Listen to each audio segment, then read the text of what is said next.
Hello students, नमस्कार। आपका स्वागत है आपके अपने channel study with Tiwari ji में। तो आइए दोस्त, आज हम बात करेंगे अपने हिंदी के सेशन में। हमारा जो आज का टॉपिक रहने वाला है वो है हमारा समास यानी कि कंपाउंड।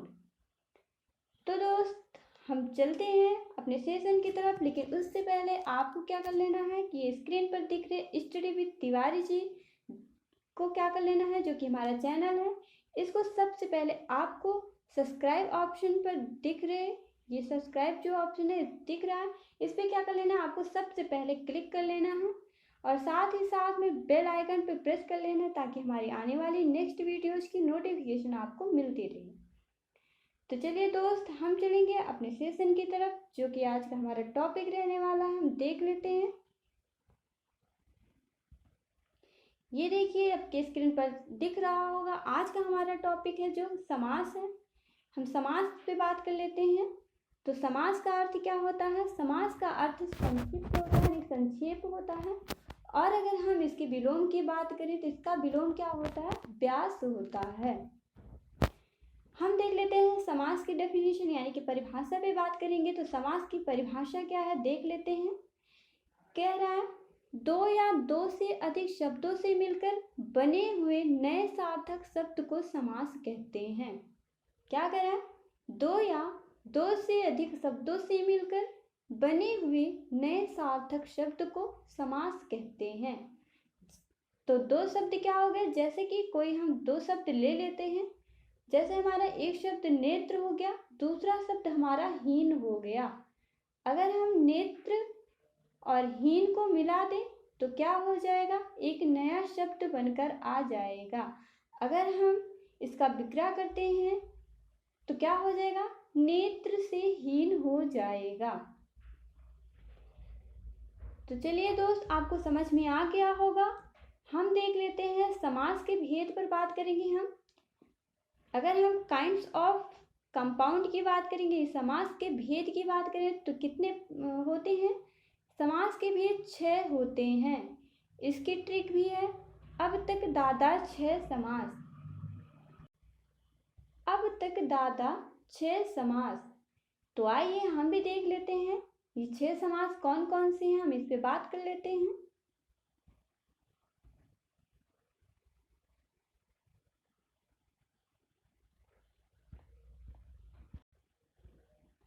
यहाँ देख लीजिए, हमारा जो समास है पहला वो कौन सा है?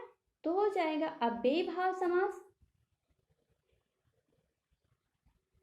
क्या हो जाएगा? अव्ययीभाव समास हो जाएगा। फिर हमारा तत्पुरुष समास, कर्मधारय समास, द्विगु समास और द्वंद्व समास। हम छठा देख लेते हैं, हमारा छठा कौन सा है? तो हो जाएगा हमारा बहुव्रीहि समास हो जाएगा। यानी कि कौन कौन से समास हैं? अव्ययीभाव समास हो गया हमारा, फिर क्या हो गया हमारा? तत्पुरुष समास हो गया, कर्मधारय समास हो गया, द्विगु समास हो गया, द्वंद्व हो गया और साथ में बहुव्रीहि समास हो गए। समास के 6 भेद में कौन कौन से हैं हमने बता दिया है आपको। साथ में हम जान लेते हैं कि तत्पुरुष समास के 2 भेद हैं। इन्हीं 6 समास में तत्पुरुष के 2 भेद हैं जिन्हें हम अलग करके लिख दिए हैं, और ये अलग करके इनको 6 भेद बता दिया गया है, लेकिन मुख्यतः ये समास के 4 ही भेद हैं। तो जान लेते हैं तत्पुरुष के भेद कौन कौन से हैं। दो, तुम्हारा पहला है कर्मधारय समास, ये हमारे तत्पुरुष के भेद हैं। दूसरा है हमारा द्विगु समास, ये दोनों समास जो है ये तत्पुरुष के ही भेद हैं, लेकिन इन्हें अलग करके समास के भेद में बता दिया गया है। तो चलिए दोस्त, हम एक एक करके समास को जान लेते हैं, इनके डेफिनेशन को समझ लेते हैं और अच्छे से इन्हें समझ भी लेते हैं। जैसा कि दिख रहा होगा, ये हमारा पहला समास जो है हमारा अव्ययीभाव समास है। हम इस पे बात कर लेते हैं। तो अव्ययीभाव समास जो है हमारा, इसकी डेफिनेशन देखें तो क्या कह रहा है? जिस समास का पहला पद अव्यय तथा प्रधान हो उसे अव्ययीभाव समास कहते हैं। क्या कह रहा? जिस समास का पहला पद अव्यय तथा प्रधान हो उसे अव्यय भाव समास कहते हैं। अव्यय का मतलब कि जो हमारा शब्द है वो छोटा हो और क्या है, पहला पद हमारा जो है वो प्रधान हो, तो उसे क्या कहेंगे, अव्यय भाव समास कहेंगे। साथ ही में जान लेते हैं कि इसका जो उत्तर पद है वो क्या होता है, तो वो संज्ञा होता है। पहला पद हमारा अव्यय होता है, प्रधान होता है, तथा उत्तर पद यानी कि पीछे का जो पद है वो क्या होगा, हमारा संज्ञा होगा। तो क्या कहलाएगा, अव्यय भाव समास कहलाएगा। अगर हम इन दोनों पदों को मिला दें तो दोनों को मिलाकर क्या बनेगा, हमारा समासिक पद हो जाएगा। और ये जो है किसमें आते हैं, तो क्रिया विशेषण का भाव देते हैं। तो चलिए दोस्त, आई होप आपको अव्यय भाव समास समझ में आ गया होगा। हम जान लेते हैं अव्यय भाव समास में कुछ अव्यय शब्द हैं, उसको भी आप देख लीजिए, जिससे कि आपको एग्जाम में अव्यय भाव समास आता है तो उसे पहचानने में आसानी हो। तो देख लेते हैं वो कौन कौन से शब्द हैं। यहाँ पे हमारा जो है हम एक एक करके लिख दे रहे हैं। हमारा है, हमारा पहला क्या है, यथा है, यथा हो गया। फिर क्या हो गया हमारा, आ हो गया, आ हो गया। फिर है हमारा प्रति, प्रति हो गया। भर हो गया, बद हो गया, बद हो गया, बे हो गया। और क्या हो गया हमारा, हत हो गया, हत हो गया। अगर ये सारे शब्द आपको दिख जाते हैं किसी भी समास में, अगर ये शब्द पहले लगे हुए दिख जाते हैं आपको या बाद में, क्षण भर, दिन भर, अगर ऐसे भी शब्द दिखते हैं तो हमारे क्या हो जाएंगे, अव्यय भाव समास हो जाएंगे। यथाशक्ति हो गया हमारा, प्रतिदिन हो गया, क्षण भर हो गया। ये शब्द जो हैं ये भी अव्यय भाव समास के हैं। मैंने ये कुछ शब्द आपको बता दिए हैं, आप इसे नोट कर लीजिएगा अच्छे से और ध्यान में भी रखिएगा। अगर एग्जाम में आपको ऐसे शब्द दिख जाते हैं तो वो अव्यय भाव समास हो जाएंगे। तो चलिए हम अव्यय भाव समास के कुछ एग्जाम्पल्स हैं उनको भी देख लेते हैं।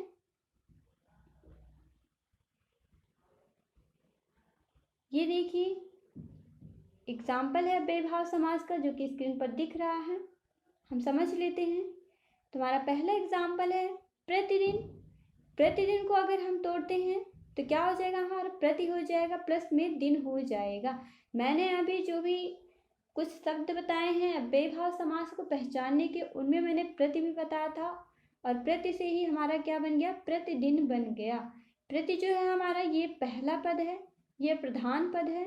दिन है हमारा जो ये उत्तर पद है और ये ये संज्ञा का पद है। तो ये हमारा क्या हो जाएगा, इन दोनों को मिलाने पर हमारा प्रतिदिन बन जाएगा और ये अव्यय भाव समास का उदाहरण हो जाएगा। आइए जान लेते हैं, हमने आज शब्द बताया था, आज शब्द का अगर देख लें तो ये आज जो है हमारा ये अव्यय है और जन्म जो है हमारा ये उत्तर पद है, ये संज्ञा है। तो आज और जन्म को मिलाकर हमारा क्या हो जाएगा, आज जन्म शब्द बन जाएगा। फिर देख लेते हैं हम, सहर्ष है। सा जो है हमारा ये अव्यय है, ये हमारा पूर्व पद है, यही पद हमारा प्रधान है। हर्ष हमारा उत्तर पद है जो कि संज्ञा है। तो अगर हम इसको देख लें तो ये इन दोनों को मिलाने पे क्या हो जाएगा, सहर्ष शब्द बन जाएगा।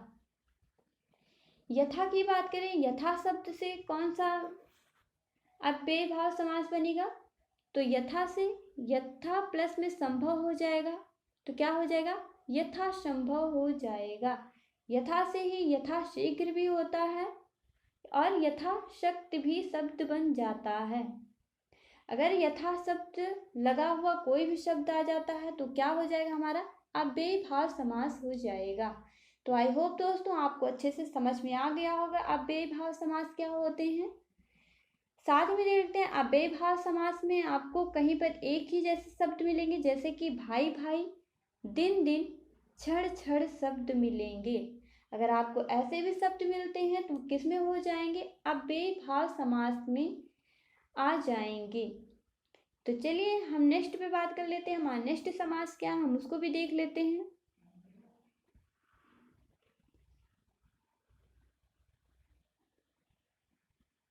ये देख लीजिए, अभी हमने बताया वही यहाँ पे है, नोट में देख लीजिए, एक ही शब्द कई बार आने पर अव्ययीभाव समास होता है। इसको आप नोट कर लीजिए, जैसे क्या है, हाथों हाथ, हाथ प्लस में हाथ, इसका अगर हम विग्रह करेंगे तो क्या हो जाएगा, हाथ प्लस में हाथ हो जाएगा। फिर हम बात कर ले दूसरे पे, तो क्या हमारा दिनों दिन, दिन प्लस में दिन, तो क्या हो जाएगा हमारा, दिनों दिन हो जाएगा। याद रखिएगा कि अपोजिट वर्ड नहीं आने अव्ययीभाव समास में। जब भी वर्ड आएंगे एक साथ तो सेम सेम वर्ड ही आएंगे। जैसे हाथ हो गया हमारा, हाथ, ये दोनों सेम सेम शब्द हैं और एक ही उसमें आए हैं तो ये अव्ययीभाव समास में हो जाएंगे। दिनों दिन देख लें तो ये भी अव्ययीभाव समास में है और एक ही जैसे दिखने वाले शब्द हैं। तो आई होप आपको अच्छे से समझ में आ गया होगा। अब इसमें आपको कोई भी डाउट नहीं होगा। अब आपको अव्ययीभाव समास को लेकर के कोई भी परेशानी नहीं आने वाली है और इसमें हमने जितने भी एग्जाम्पल्स बताए हैं आपको इसे अच्छे से देख लेना है। अगर अव्ययीभाव समास से कोई भी क्वेश्चंस बनते हैं, पूछे जाते हैं तो इन्हीं एग्जाम्पल्स में से ही पूछे जाएंगे। तो चलिए हम देख लेते हैं आगे, देख लेते हैं हमारा नेक्स्ट समास क्या है। ये देख लीजिए, हमारा दूसरा समास क्या है, तत्पुरुष समास है।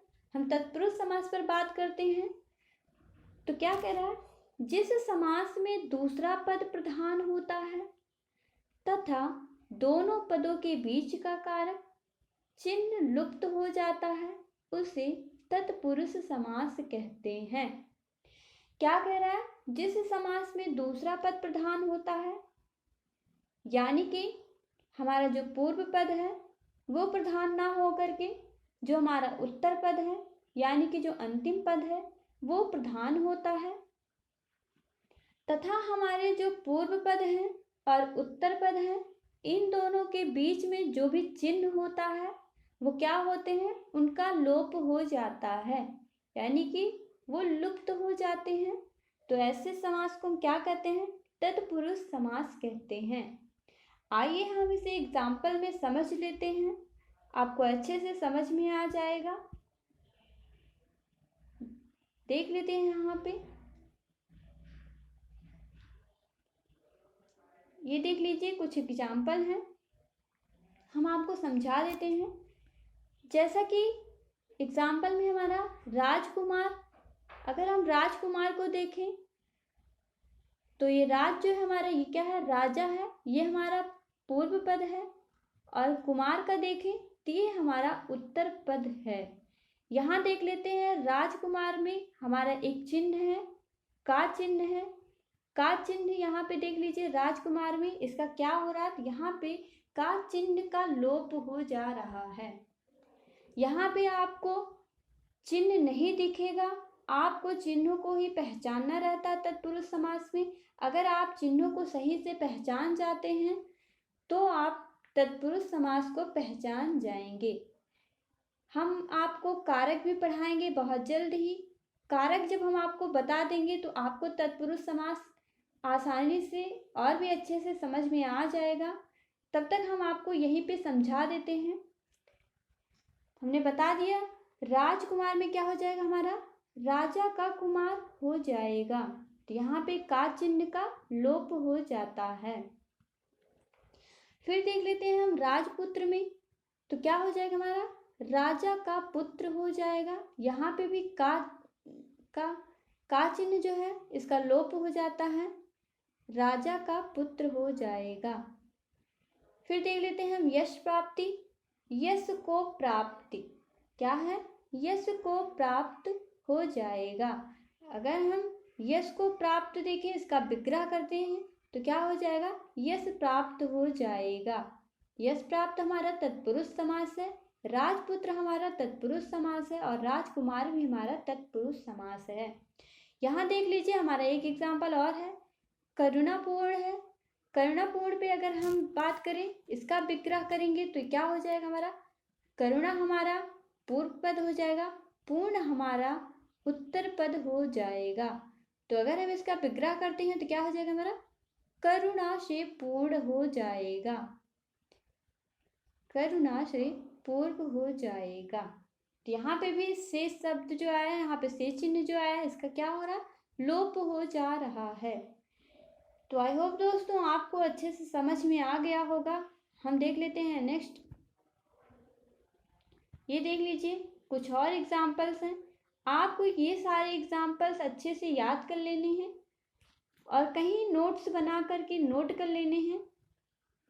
आप एग्ज़ाम टाइम पे मोटी मोटी बुक, मोटे मोटे नोट्स को मत पढ़िए। एग्ज़ाम में अगर आपके 15-20 दिन शेष रह गए हैं तो आप जो है उसे पढ़ना बंद कर दीजिए, आप प्रैक्टिस कीजिए और साथ ही साथ में आप शॉर्ट नोट बनाइए। अगर आप शॉर्ट नोट्स बनाते हैं तो उससे क्या होगा कि आपको आसानी होगी उसे पढ़ने में और कोई भी डाउट नहीं रहेगा। अगर आप उसे अच्छे से पढ़ लेते हैं, शॉर्ट नोट बनाते हैं, तो आपकी प्रिपरेशन भी अच्छे से होगी और आप प्रैक्टिस भी करते हैं तो उससे आपकी प्रिपरेशन और भी ज़्यादा मजबूत हो जाएगी। इसलिए हमेशा एग्ज़ाम टाइम पे हमें नया कुछ भी नहीं पढ़ना है, हमें वही पढ़ना है जो हमने पढ़ा है अभी तक और हमें उसी को रिवाइज करना है, साथ ही साथ में प्रैक्टिस भी करना है और शॉर्ट नोट्स बना लेनी है। इससे क्या होगा? हमें एग्ज़ाम में अच्छे स्कोर गेन हो जाएंगे और हमें एग्ज़ाम को क्वालिफाई करने में कोई भी डर नहीं रहेगा। तो आइए दोस्त हम समझ लेते हैं तत्पुरुष समास के कुछ और एग्जाम्पल्स हैं, इसको भी देख लेते हैं। तो क्या है? यज्ञशाला है, इसका विग्रह करते हैं तो क्या हो जाएगा? यज्ञ जो है, यज्ञ और शाला जो है, शाला का अर्थ होता है घर होता है, तो क्या हो जाएगा? यज्ञ के लिए शाला हो जाएगा। यानी कि यज्ञ जो कराते हैं हम, हवन जो होती है उसे क्या कहते हैं? तो उसके लिए जब हम कोई घर बनवाते हैं तो हम क्या कहेंगे? यज्ञ के लिए शाला कहेंगे। तो ये जो के लिए शब्द है, इस चिन्ह का क्या होता है? तत्पुरुष समास में लोप हो जाता है। ये आपको दिखेगा नहीं, इसे आपको स्वयं से विग्रह करने पर बनाना पड़ेगा। अगर आप चिन्हों को गलत कर देते हैं तो तुरंत ही आपके तत्पुरुष समास गलत हो जाएंगे। तो चलिए दोस्त हम आगे भी देख लेते हैं। ये क्या है? हमारा पाप मुक्त है। पाप मुक्त में देखें तो क्या है हमारा? पाप से मुक्त हो जाएगा। फिर हम देख लें शिवालय में तो क्या हो जाएगा? शिव का आलय हो जाएगा। यानी कि आलय मतलब क्या होता है? मंदिर होता है, घर होता है। तो जहाँ पे शिव भगवान की पूजा की जाती है, शिव भगवान को रखा जाता है, उसे हम क्या कहते हैं? शिवालय कहते हैं। पुरुषोत्तम है हमारा, देख लेते हैं पुरुषोत्तम का। तो पुरुषोत्तम क्या होता है? पुरुष प्लस में क्या हो जाएगा? उत्तम हो जाएगा। यानी कि क्या करा? पुरुषों में जो उत्तम है उसे हम क्या कहते हैं? पुरुषोत्तम कहते हैं। अगर आप है जो का यूज कर देंगे तो हमारा क्या हो जाएगा? कर्मधारय समास हो जाएगा। अभी हम कर्मधारय समास पे भी बात करते हैं। आपको यहाँ पे है जो का यूज नहीं करना है, आपको सिर्फ जो भी तत्पुरुष समास के जो हमारे कारक चिन्ह हैं उन्हीं का प्रयोग करना है। तो चलिए दोस्त हम चलते हैं नेक्स्ट, बात कर लेते हैं हमारा नेक्स्ट समास क्या है। ये देख लीजिए तत्पुरुष समास है। अभी तत्पुरुष समास के भेद हैं। अभी हमने चिन्हों पे बात किया था, आपको चिन्ह को लेके थोड़ा सा कंफ्यूजन रहा होगा, थोड़ा डाउट रहा होगा, लेकिन अभी कोई डाउट नहीं रहने वाला है। देख सकते हैं आप तत्पुरुष समास के भेद पे बात कर लें। तत्पुरुष समास के कितने भेद होते हैं? इसके भी 6 भेद होते हैं। तो हम देख लेते हैं कौन कौन से हैं। हमारा पहला हो जाएगा कर्म तत्पुरुष। कर्म तत्पुरुष की बात करें तो इसका चिन्ह क्या है, हम इसको भी देख लेते हैं। को चिन्ह है, को चिन्ह है। आपको को चिन्ह को याद कर लेना है। अगर कोई भी तत्पुरुष समास पूछा जाता है उसमें को चिन्ह निकल रहा है तो ऑप्शन में आपको कर्म तत्पुरुष देगा, करण तत्पुरुष देगा, संप्रदान देगा, अपादान देगा। तो आपको कंफ्यूज नहीं होना, आपको सीधे कर्म तत्पुरुष पे टिक करके आना है। तो चलिए दोस्त हम देख लेते हैं, हमारा दूसरा है करण तत्पुरुष। करण तत्पुरुष का चिन्ह देख लेते हैं क्या हो जाएगा हमारा। तो हो जाएगा हमारा से के द्वारा। ये दोनों चिन्ह जो है हमारे करण तत्पुरुष के हैं, इसको भी आपको अच्छे से याद कर लेना और कहीं शॉर्ट नोट्स बना करके उसमें लिख लेना है। 2 से 3 बार जरूर पढ़ना है। फिर देख लीजिए हमारा ये संप्रदान तत्पुरुष है। संप्रदान तत्पुरुष की बात करें तो इसका चिन्ह क्या हो जाएगा। संप्रदान तत्पुरुष का देख लें तो इसमें हो जाएगा हमारा के लिए चिन्ह का प्रयोग होगा। फिर देख लेते हैं हम अपादान तत्पुरुष में। अपादान में देख लें तो यहाँ पे से अलग होने का चिन्ह जो है ये अपादान तत्पुरुष को दर्शाता है। फिर देख लेते हैं हम नेक्स्ट हमारा क्या है संबंध तत्पुरुष। हम इस पे बात कर लेते हैं संबंध तत्पुरुष पे। संबंध तत्पुरुष का देख ले तो क्या हो जाएगा इसका चिन्ह का की के हो जाएगा। का की के शब्द जो है हमारे चिन्ह जो है ये किस समास में जाएंगे तो कौन से जाएंगे, संबंध तत्पुरुष समास में जाएंगे। तो चलिए दोस्त हम देख लेते हैं छठा हमारा क्या है अधिकरण तत्पुरुष है।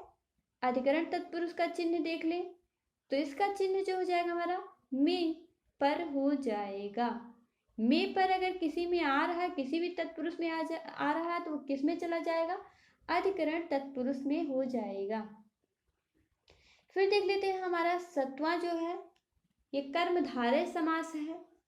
ये इसका भेद है, मैंने बताया था कर्मधारय समास और द्विगु समास तत्पुरुष समास के ही भेद हैं।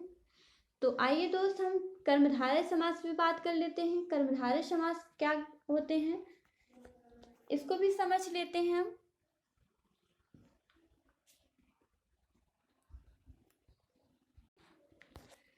कर्मधारय समास का जो डेफिनेशन वो क्या है, जिस समास का उत्तर पद प्रधान होता है तथा पूर्व पद व उत्तर पद में उपमान उपमेय तथा विशेषण विशेष्य का संबंध होता है उसे कर्मधारय समास कहते हैं। तो क्या है हमारा वो समास जिस समास में पूर्व पद तथा उत्तर पद दोनों प्रधान होते हैं तथा दोनों पदों में क्या होता है विशेषण होता है और विशेष्य होता है तथा साथ में ही उपमान उपमेय होता है, उसे हम क्या कहते हैं कर्मधारय समास कहते हैं। वो समास जिसमें किसी दूसरे शब्द से तुलना की जाती है उसे हम क्या कहते हैं कर्मधारय समास कहते हैं। कर्मधारय समास के ऐसे पद जो किसी देवी देवता या अन्य किसी के पर्यायवाची होते हैं वो क्या होते हैं, तो अगर हम देख लें तो वो कर्मधारय समास होते हैं।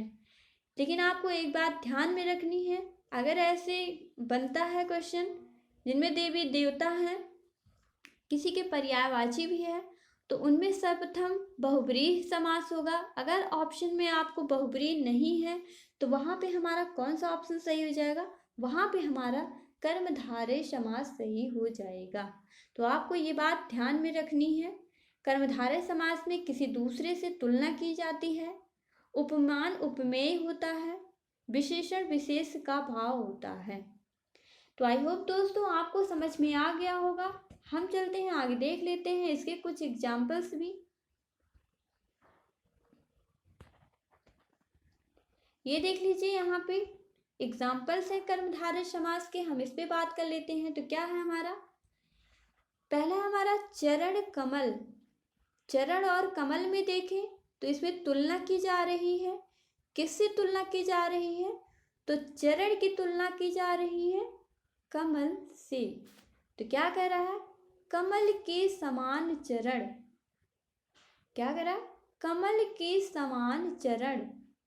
तो चरण की तुलना कमल से की जा रही थी, कौन सा समास हो जाएगा, कर्मधारय समास हो जाएगा। हम नेक्स्ट पे बात कर लेते हैं, महापुरुष जो है हमारा, ये देखिए अभी हमने बताया था है जो का प्रयोग होगा, तो वो हमारा क्या हो जाएगा, कर्मधारय समास हो जाएगा। आपको इसमें है जो का प्रयोग मिलेगा, के समान शब्द मिलेगा। तो अगर आपको ये दोनों शब्द किसी में मिल जाते हैं तो कौन से समास हो जाएंगे, कर्मधारय समास हो जाएगा। महापुरुष का देखिए तो क्या करा है, महान है जो पुरुष, तो कौन सा समास हो जाएगा, कर्मधारय समास हो जाएगा। फिर देख लें हम, मृग के समान नयन, यानी कि जो नयन है, जो आंख है, वो किसके समान है, तो मृग के समान है। ये क्या हो जाएगा हमारा, अगर हम इसका समास देखें तो कौन सा समास बन जाएगा, कि पद की बात करें तो हो जाएगा हमारा मृग नयन शब्द हो जाएगा। ये हमारा कर्मधारय समास है। फिर हम आगे देख लेते हैं, इसके कुछ और एग्जाम्पल्स हैं। ये देख लीजिए, लाल है जो मणि, मतलब कह रहा है मणि जो है वो क्या है, कैसी है, तो वो लाल है। यहाँ पे उसकी विशेषता बता रहा है, मणि की विशेषता क्या बता रहा है, उसके लाल होने की विशेषता को दर्शा रहा है। तो यहाँ पे हमारा क्या हो जाएगा, लाल है जो मणि बराबर में लाल मणि हो जाएगा। एक दो और देख लेते हैं हम, लता देह देख लेते हैं, तो क्या हो जाएगा हमारा, लता देह में देख लें तो लता के समान देह हो जाएगा। देह जो है हमारा वो लता के समान, तो ये किस समास में जाएगा, कर्मधारय समास में जाएगा। पीत सागर शब्द हम इसको भी साथ में जान लेते हैं, ऐसे एक्स्ट्रा में देख लेते हैं, आप जानते रहिएगा। पीत सागर पे बात करें तो पीत सागर जो हमारा, पीत है जो सागर, पीत से अर्थ है पीला, और सागर हमारा सागर पे ही बात कर रहा है, तो पीला है जो सागर क्या हो जाएगा, पीत सागर हो जाएगा। ठीक है, यहाँ पे दो शब्द हैं, दोनों शब्दों में तुलना की जा रही है।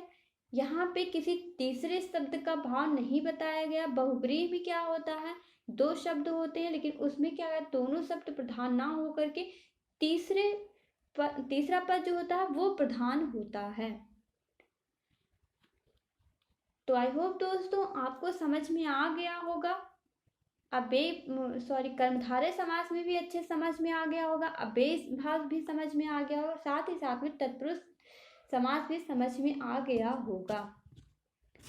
तो चलिए हम नेक्स्ट पे बात कर लेते हैं। हमारा नेक्स्ट क्या है, द्विगु समास है। द्विगु समास को भी हम समझ लेते हैं।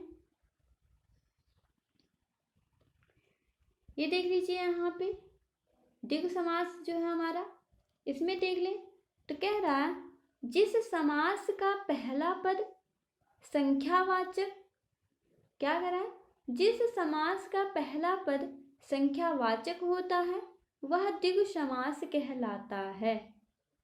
जिस पद का पहला पद संख्यावाचक होता है द्विगु समास कहलाता है। इसमें पहला पद संख्यावाचक होता है, लेकिन जो उत्तर पद होता है वो प्रधान होता है, तथा इसमें जो है समासिक पद समूह या समाहार का भाव देता है। तो आइए जान लेते हैं, इसके कुछ एग्जाम्पल हैं, हम उसको भी समझ लेते हैं क्या क्या है। यहाँ देख लीजिए, ये है हमारा उदाहरण यानी कि एग्जाम्पल। तुम्हारा पहला एग्जाम्पल है चौराहा। क्या है हमारा, चौराहा। तो अगर हम इसका विग्रह करते हैं तो क्या हो जाएगा, चार राहों का समूह। क्या हो जाएगा, चार राहों का समूह। अभी हमने बताया कि इसमें जो होता है समासिक पद वो क्या होता है, किसका भाव देता है, तो समूह का भाव देता है। और पहला पद क्या होता है, संख्यावाची होता है। आपको ध्यान में रखना है कि ये जो है हमारा च, ये हमारा पहला यानी कि पूर्व पद है, और राह जो है हमारे ये उत्तर पद है। तो च मतलब क्या होता है, चार हो गया हमारा, और राह मतलब रास्ते की बात कर रहा है। तो जहाँ पे चार रास्तों का समूह हो जाता है, क्या हो जाता है हमारा, चौराहा हो जाता है। तो यहाँ पे ये संख्या का बोध कराता है, तो द्विगु समास हो जाएगा। चलिए हम देख लेते हैं। यहाँ पे हमारा दूसरा क्या है, त्रिकोण है। त्रि मतलब तीन होता है, कोण जो है ये कह रहा है कि तीन कोणों का समूह क्या कहलाता है, त्रिकोण कहलाता है। क्या कहलाता है, तीन कोणों का समूह त्रिकोण कहलाता है। फिर देख लेते हैं हम, यहाँ पे तिरंगा की बात कर रहा है। तिरंगा में देख लें तो तीन रंगों का समूह क्या कहलाएगा, तिरंगा कहलाएगा। तो आपको ध्यान में रखना है, द्विगु समास जो है हमारा, द्विग समास, द्वि अगर आप पढ़ेंगे द्विग समास तो द्वि ऐसे ही आ रहा है आपको कि द्वि सुनाई दे रहा होगा। द्वि से हमारा क्या होता है, द्वि शब्द जो हमारा ये काउंटिंग में आता है, गिनतियों में आता है, संख्या है हमारा। तो इसी से आप समझ सकते हैं, द्वि आप पढ़ेंगे तो क्या हो जाएगा, संख्यावाची हो जाएगा। तो आपको कंफ्यूज होने की कोई भी ज़रूरत नहीं है, हमने अच्छे से आपको डिटेल्स में बता दिया है, अच्छे से समझा भी दिया है। आई होप अब आपको कोई भी डाउट नहीं होगा और आपके समास जो हैं वो अच्छे से क्लियर हो जाएंगे। तो चलिए हम नेक्स्ट देख लेते हैं।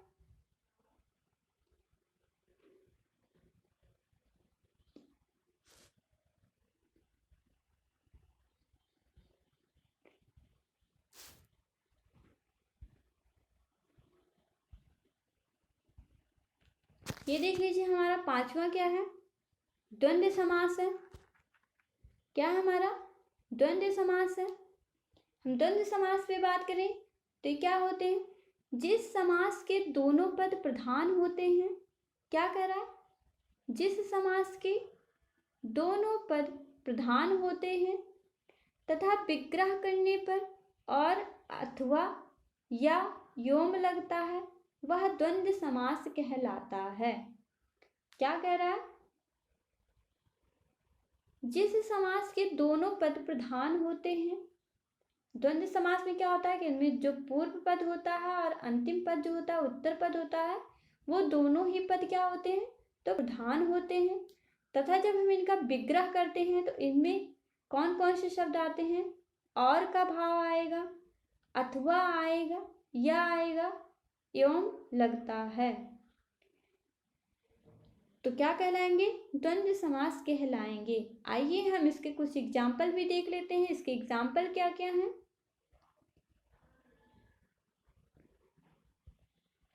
उदाहरण देख लिए इसका, तो क्या हमारा पाप पुण्य, पाप और पुण्य हो जाएगा।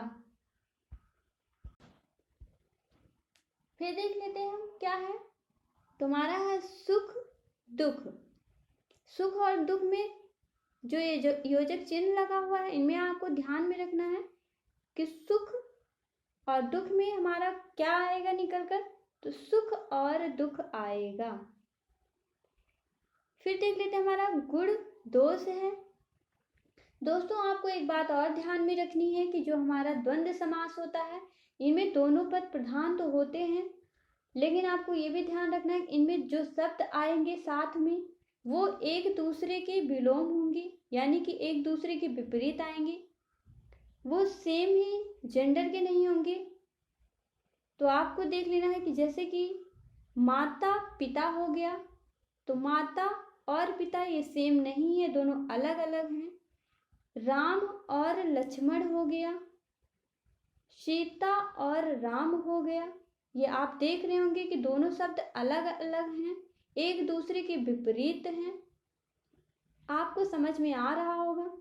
अगर हम देख लें इनमें या वाला एक एग्जाम्पल ले लें, तो या का एग्जाम्पल क्या हो जाएगा हमारा, हानि लाभ में अगर देख लें तो हमारा क्या हो जाएगा, हानि या लाभ शब्द हो जाएगा। विग्रह करने पर क्या हो जाएगा हमारा, हानि या लाभ हो जाएगा। यहाँ हम एक और देख लेते हैं, गुण दोष है हमारा, तो क्या हो जाएगा, गुण और दोष विग्रह हो जाएगा।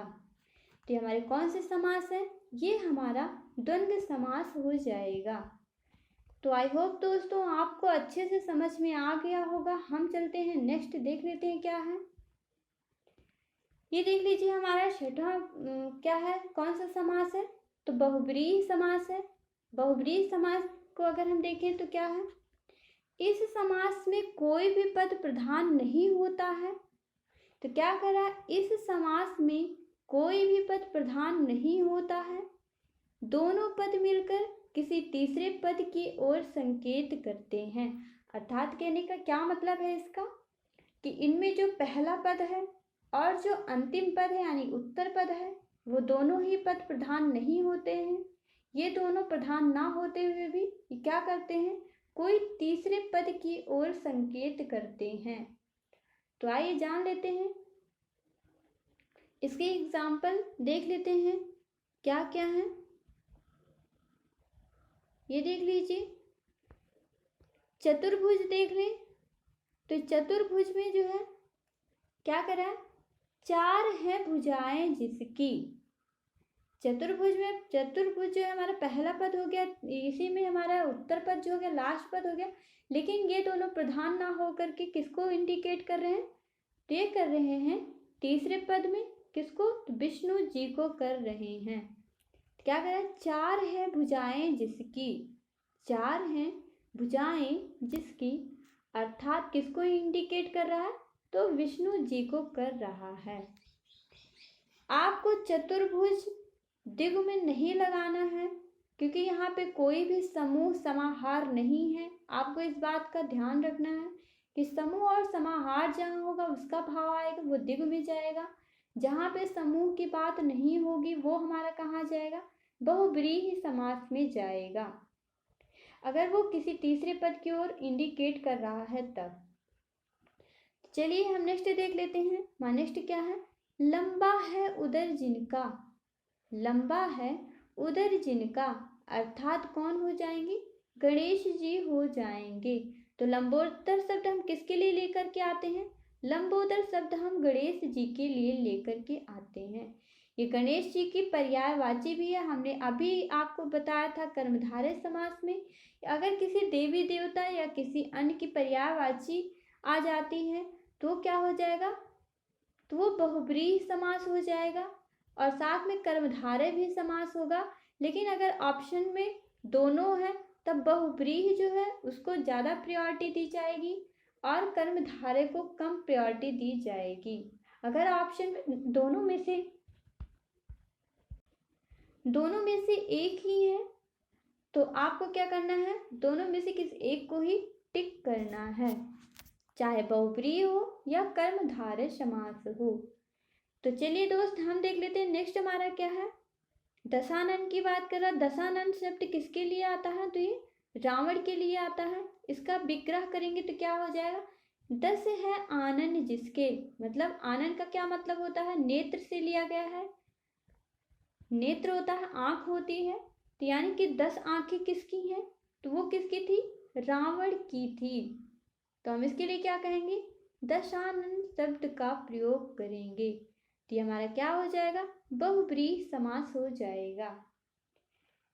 तो चलिए दोस्त हम आगे देख लेते हैं। ये देख लीजिए एक एग्जाम्पल और है, गिरिधर की बात करें। गिरिधर जो है हमारा किसके लिए आता है शब्द की, किसकी पर्यायवाची है, तो श्री कृष्ण की पर्यायवाची है। ये देख लीजिए, गिरि को धारण करने वाले, गिरि मतलब क्या होता है, गिरि मतलब होता है हमारा पर्वत या पहाड़ होता है। तो श्री कृष्ण जी ने जब पर्वत को अपनी उंगली पे धारण कर लिया था उसे क्या कहेंगे, तो गिरधर शब्द जो है श्री कृष्ण के लिए कहेंगे। तो यहाँ हमारा कौन सा समास हो जाएगा, गिर को धारण करने वाले अर्थात श्री कृष्ण। यहाँ पे हमारा हो जाता है बहुब्रीहि समास।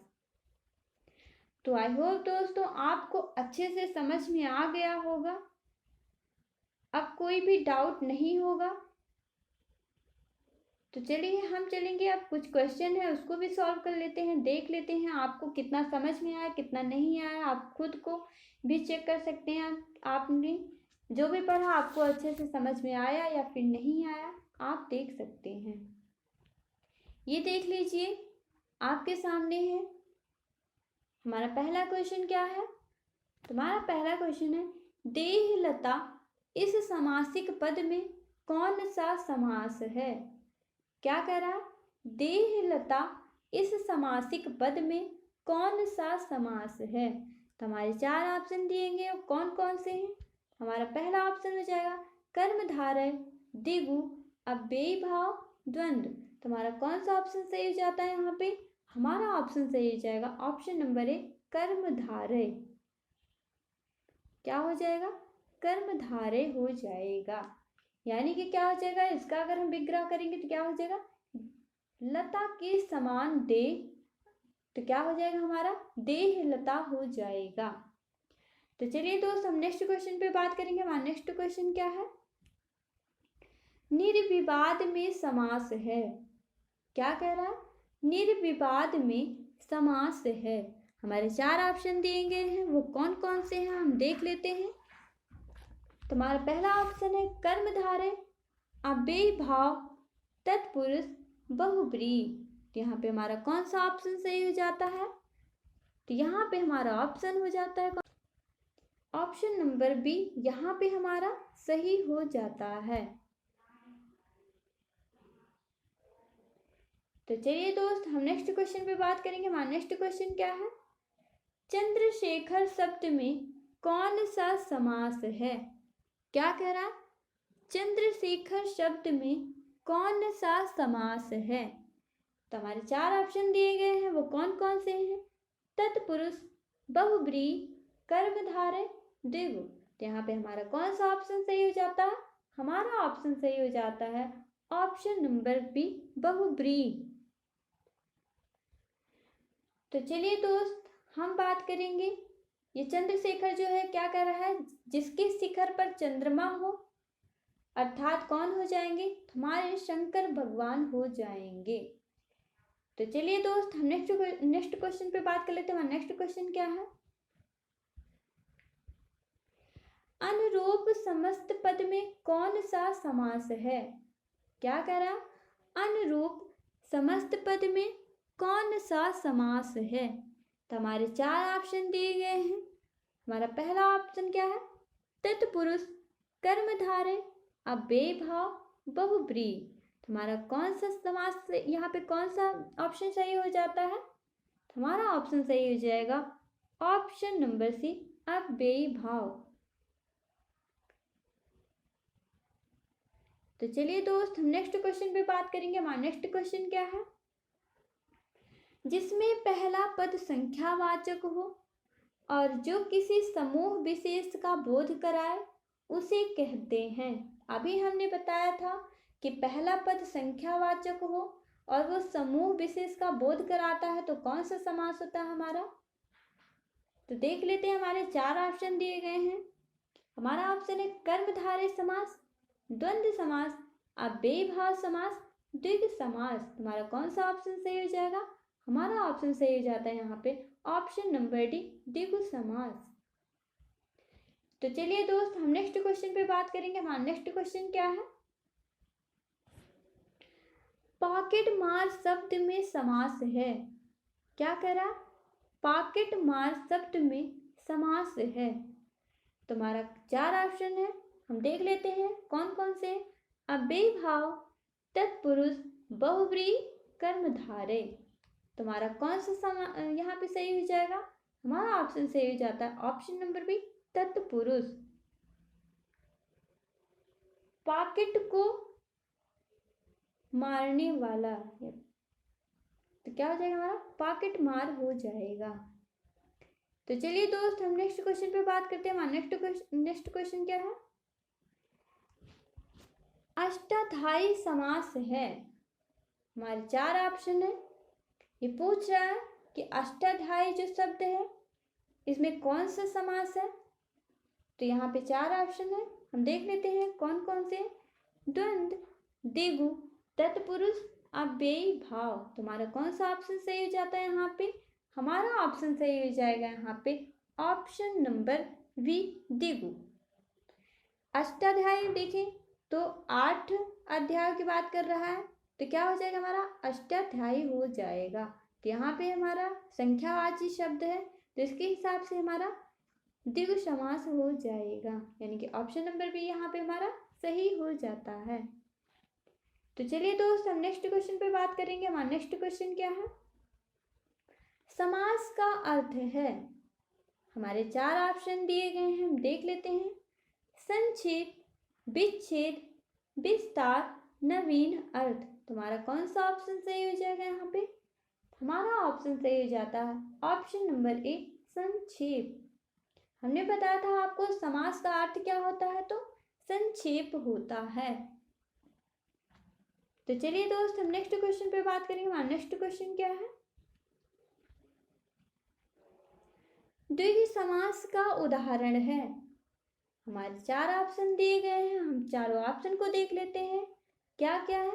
माता पिता, यथाशक्ति, नवग्रह, पीतांबर।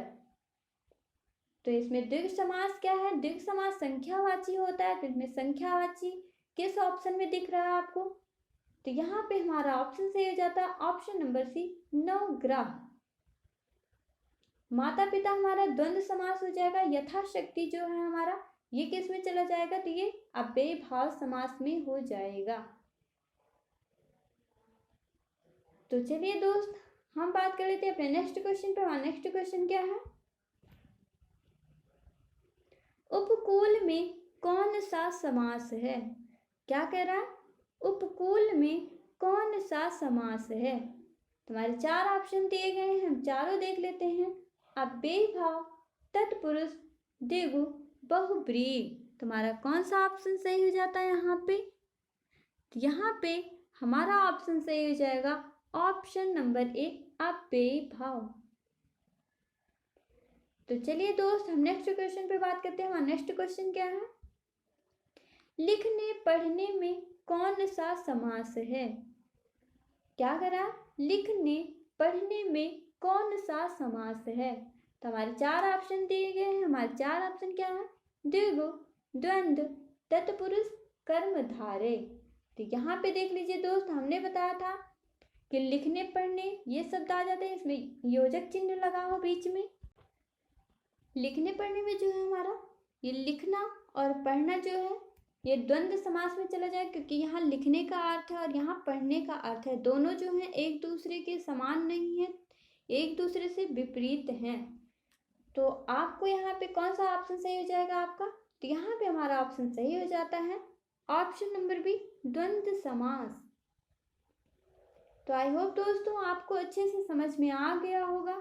हम देख लेते हैं नेक्स्ट क्वेश्चन क्या है? पंकज में कौन सा समास है? क्या कह रहा है? पंकज में कौन सा समास है? तो हमारे 4 ऑप्शन दिए गए हैं, हम देख लेते हैं। द्वंद्व, द्विगु, कर्मधारय, बहुब्रीहि। यहाँ पे हमारा कौन सा ऑप्शन सही हो जाएगा? तो यहाँ पे हमारा ऑप्शन सही हो जाता है ऑप्शन नंबर डी, बहुब्रीहि। पंकज क्या हो जाएगा? पंकज का अर्थ कमल से है। पंक मतलब क्या होता है? कीचड़ होता है, अर्थात कीचड़ में खिलने वाला। तो क्या हो जाएगा? कमल हो जाएगा। जो कीचड़ में खिलते हैं उनको क्या कहते हैं? कमल कहते हैं। कमल हमारा कीचड़ में खिलता है, इसलिए इसका नाम पंकज होता है। और पंकज जो है कमल की पर्यायवाची भी है, तो किसी तीसरे की तरफ इंडिकेट कर रहा है, तो इसलिए क्या हो जाएगा यहाँ पे हमारा कौन सा समास हो जाएगा? बहुब्रीहि समास हो जाएगा। तो चलिए दोस्त, हम नेक्स्ट क्वेश्चन पे बात करते हैं। हमारा नेक्स्ट क्वेश्चन क्या है? यथाशीघ्र शब्द का समास बताइए। क्या कह रहा है? यथाशीघ्र शब्द का समास बताइए। तो यहाँ पे 4 ऑप्शन दिए गए हैं। हमारे कौन कौन से ऑप्शन है? अव्ययी भाव, द्वंद्व, कर्मधारय, तत्पुरुष। तुम्हारा कौन सा ऑप्शन सही हो जाएगा? यहाँ पे हमारा ऑप्शन सही हो जाएगा ऑप्शन नंबर ए, अव्ययी भाव। मैंने आपको बताया था यथा, आ, अगर ऐसे शब्द आ जाते हैं, बे आ गया, भर आ गया, तो ये सब क्या हो जाएंगे? अव्ययी भाव समास हो जाएंगे।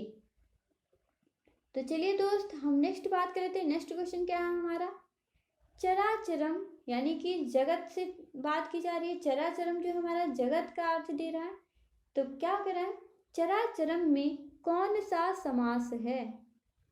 तो देख लेते हैं, हमारे 4 ऑप्शन दिए गए हैं, तत्पुरुष, द्वंद्व, बहुब्री, कर्मधारय। तो यहाँ पे हमारा कौन सा ऑप्शन सही हो जाता है, हमारा ऑप्शन सही हो जाएगा यहाँ पे ऑप्शन नंबर बी, द्वंद्व। तो चलिए दोस्त, हम नेक्स्ट क्वेश्चन पे बात कर लेते हैं। हमारा नेक्स्ट क्वेश्चन क्या है, यथाशक्ति में समास है। क्या करा, यथाशक्ति में समास है। हमारे 4 ऑप्शन दिए गए हैं। हमारे 4 ऑप्शन क्या हैं, अव्ययी भाव, तत्पुरुष, द्वंद्व, कर्मधारय। तो यहाँ पे हमारा कौन सा ऑप्शन सही हो जाएगा, हमारा ऑप्शन सही हो जाता है यहाँ पे ऑप्शन नंबर ए, अव्ययी भाव। आई होप दोस्तों आपको समझ में आ गया होगा और अब आपको कोई भी डाउट नहीं होगा समास को लेकर के। समास में बच्चे अधिकतर बहुत कंफ्यूज रहते हैं, वो जब भी करते हैं सबसे ज़्यादा तो वो तत्पुरुष में और दूसरा कर्मधारय और बहुब्रीहि समास में कंफ्यूज रहते हैं। लेकिन यहाँ पे आपको कोई भी कंफ्यूजन नहीं होगा, हमने अच्छे से डिटेल्स में समझा दिया है। अगर आप मेरी बातों को ध्यान से सुनते हैं तो आपको समास क्लियर हो जाएगा। अगर आप वीडियो को कंप्लीट नहीं देखते हैं, सिर्फ आप वीडियो को ऐसे जल्दी में ही देख कर छोड़ देते हैं, मेरी बातों को भी ध्यान से नहीं सुनते हैं, तो आपको समझ में नहीं आएगा। क्योंकि हर चीज़ें लिखी नहीं जाती, कुछ चीज़ें हमने बोल भी दिया था तो आप जो है उसे सुन करके भी समझ सकते हैं। हमने कुछ ऐसे शब्द भी बताए हैं जो कि इम्पॉर्टेंट है, तो आप इसके लिए कंप्लीट वीडियो देखिएगा, कोई जल्दबाजी नहीं है। ये जो टॉपिक्स हैं ये ज़्यादा ही इम्पॉर्टेंट है, वेरी इम्पॉर्टेंट में रखेंगे, क्योंकि इनसे जो है हिंदी में क्वेश्चंस बनते हैं और इससे बाहर कोई भी क्वेश्चंस नहीं बनते हैं। हम जो भी टॉपिक्स आपके लिए लेकर के आ रहे हैं इन्हीं में से क्वेश्चंस बनेंगे, बहुत ज़्यादा आपको पढ़ने की ज़रूरत नहीं है। तो चलिए दोस्त, हम देख लेते हैं हमारा नेक्स्ट क्वेश्चन क्या है। तो बस दोस्त, आज के लिए इतना ही है। जैसा कि ये आपकी स्क्रीन पर दिख रहा होगा, हमारा channel study with Tiwari ji. तो क्या कर लेना है आपको, हमारे चैनल से जुड़ने के लिए ये जो है यहाँ नीचे ऑप्शन पे सब्सक्राइब दिख रहा होगा, सब्सक्राइब ऑप्शन। तो इसके लिए आपको क्या कर लेना है, हमारे चैनल को सबसे पहले सब्सक्राइब ऑप्शन पे क्लिक करके सब्सक्राइब कर लेना है और साथ ही साथ में बेल आइकन पे प्रेस कर लेना है, ताकि हमारे आने वाली नेक्स्ट वीडियोज़ की नोटिफिकेशन आपको मिलती रहे। हम लोग आप लोगों के लिए निरंतर प्रयासरत हैं, इतनी एफर्ट्स कर रहे हैं। हमारी टीम जो है, अनिल सर, अनुराग सर, ये भी काफ़ी ज़्यादा एफर्ट्स कर रहे हैं और आप लोगों के लिए डेली क्विज लेकर आते हैं। 30 क्वेश्चन की सीरीज लेकर के आ रहे हैं, जीएस की लेकर आ रहे हैं, जो कि आपके लिए वेरी इंपॉर्टेंट है। अनुराग सर आपके लिए फिजिक्स यानी साइंस के भी साइंस का भी टॉपिक लेकर के आ रहे हैं और साथ ही साथ में मैथ्स के भी लेकर के आ रहे हैं। तो आप जो है हमारे चैनल के साथ जुड़े रहिए और आपको कोई भी टॉपिक, कोई भी सेशन मिस नहीं करना है। अगर आप डेली देखते हैं, कंटिन्यू देख रहे हैं, तो आपके एग्ज़ाम में जो भी क्वेश्चंस बनेंगे वो इन्हीं में से बनेंगे। तो आपको बहुत ज़्यादा इधर उधर भागने की ज़रूरत नहीं है। अगर आप स्थिर होकर के और अच्छे से पढ़ते हैं तो आप जो है बहुत जल्द ही अपनी मंजिल को प्राप्त करेंगे, कामयाबी भी हासिल कर लेंगे। लेकिन अगर आप सोचते हैं कि हम ये टॉपिक भी पढ़ लें, वो टॉपिक भी पढ़ लें, यहाँ से पढ़ लें, वहाँ से पढ़ लें, तो आपको कुछ भी हासिल नहीं होगा। आपको एक जगह टिकना है और जो भी पढ़े उसे कंप्लीट कर लीजिए, क्लियर कर लीजिए। वो टॉपिक आपका क्लियर हो जाना चाहिए। ऐसा नहीं कि बस आपने पढ़ लिया और आपने कहा कि आपका टॉपिक कंप्लीट हो गया, तो ऐसा नहीं करना है। आपको टॉपिक अच्छे से क्लियर कर लेना है। तो मेरी बातों को ध्यान से सुनिएगा, कंपटीशन का एग्ज़ाम है, कंपटीशन लेवल पे ऐसे क्वेश्चन नहीं पूछे जाते हैं। हम आपके लिए सीरीज जो भी चला रहे हैं वो काफ़ी ज़्यादा इम्पॉर्टेंट है और जो भी क्वेश्चन पूछे जाते हैं हम वही टॉपिक लेकर के आ रहे हैं। तो आप जो है हमारे चैनल के साथ बने रहिएगा, जुड़े रहिएगा। इसके लिए आपको हमारे चैनल को सब्सक्राइब कर लेना है और आपको हमारे जो है चैनल की लिंक भी मिल जाएगी हमारे डिस्क्रिप्शन बॉक्स में, जो कि आपको टेलीग्राम पे मिल जाएगी। आपको टेलीग्राम चैनल जो है हमारा उसको भी ज्वाइन कर लेना है। और साथ ही में हम आप लोगों को कुछ समय के बाद ये टेलीग्राम चैनल पे ये PDF भी आपको अवेलेबल करवा देंगे और हम साथ ही में क्विज भी स्टार्ट करवाएंगे। इससे क्या होगा कि आपकी जो भी प्रिपरेशन है वो काफ़ी ज़्यादा स्ट्रांग हो जाएगी। तो बस दोस्त आज के लिए इतना ही। हम फिर मिलेंगे नेक्स्ट टॉपिक के साथ अपने नेक्स्ट वीडियोज में एक नए आगाज के साथ। तो तब तक के लिए दोस्त ऐसे ही आप अच्छे से पढ़ते रहिए और हमारे चैनल के साथ बने रहिए। तो फिर मिलेंगे, तब तक के लिए धन्यवाद।